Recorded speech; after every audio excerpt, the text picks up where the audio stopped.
It's the Hereford manager, Josh Gowling. Not the result you were looking for today. What's your reflections overall? Missed opportunities, wasn't it? Missed chances. I think we created enough chances to win a couple of games of football, and we weren't clinical enough, and then switch off for a moment, and then we get punished. So yeah, disappointing. I mean, I don't think the player was actually attempting to do what he did, and the ball looped over Brandon into the net.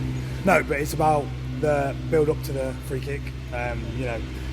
We've got clear roles and responsibilities, and someone switches off for a second, they get free kick from it and score from it. So that was probably the one time in the game we switched off and we got punished from it. So which again, like you say, costs us it and it goes in.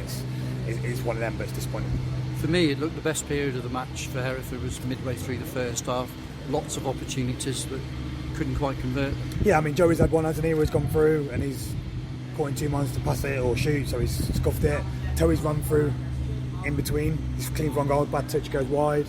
And we've had a good few opportunities, so really you want to be coming in that period 1 or 2-0 up, and then you can see the game out. And unfortunately we didn't get the goal, and then obviously you have to then put in a kind of performance like that second half, and you end up 1-0 now. I mean, you must have been confident that it was going to be 1-1 with the penalty award.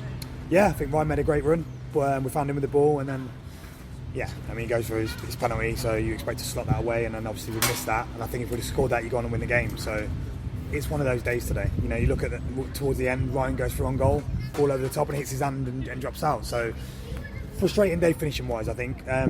What I would say is I think Ben and Luke were excellent. I think that those two big boys up top caused a lot of problems to a lot of defences, and then Ben and Luke stood up to that. They won their headers, they won the tackles, they won their individual duels. But we've got to take our chances, simple as that. Given that Farsley Celtic didn't create too much in open play, yeah. Are you a bit concerned that you didn't open them up? You say that, but you look at the chances we've had. We've had a penalty, obviously they got man sent off. We've had 2 or 3 opportunities in the first half. We've had obviously Bentello in the second half. Mazzy's gone just wide. So when you actually look at it, you take 2 of your chances, you win the game. So yeah, I mean at the end of the day we're at home, so you're not going to open up a team as much as what you would do possibly away from home, because they sit in a little bit more and they ended up with a 5 at the back sometimes, so it's hard to open them up. But I think we had enough opportunities to win the game. Did you have any doubts about the red card? It looked a straightforward one to me. Well, to be honest, he was giving cards out for fun money all afternoon, so I mean as soon as everyone shouts, he's straight to his back pocket and giving it. So is it a red? Not sure. I think probably a strong yellow. But I mean, you look at some of our tackles that he give yellows for, and you think if he's given the yellows that he's given for our tackles, then it's a red card, yes. But you don't really want to see anyone get sent off, do you?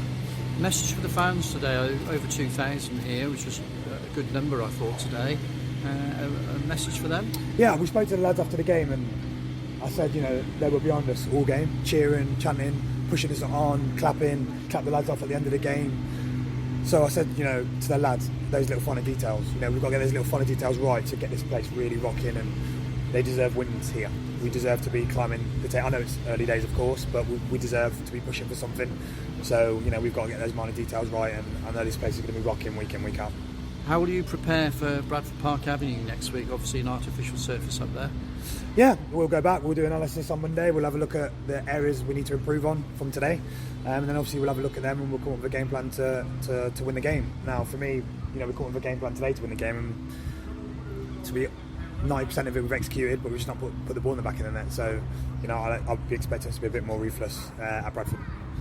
Perhaps Steve Burr will be out there with striking practice.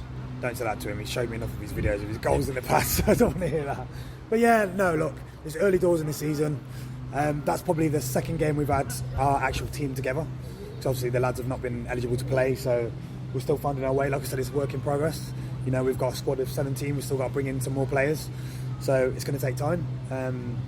We know that. I know that. It was the same last year. It took us time to get momentum, but what I would say is, I feel we're stronger than we were last year. I think we look more professional than we were last year. I think we're more of a threat than we were last year. Speaking to the lads how it felt out there, they felt that we created more opportunities and we looked more of a threat than we did last year. So, like I said, it's just ironing out those little details out of possession. For me, we're going to have a lot more ball than a lot of teams, especially here. So it's just those little finer details that we've got to brush up on. Thanks for your time. Cheers, thank you. Good. Thank you. Thank you.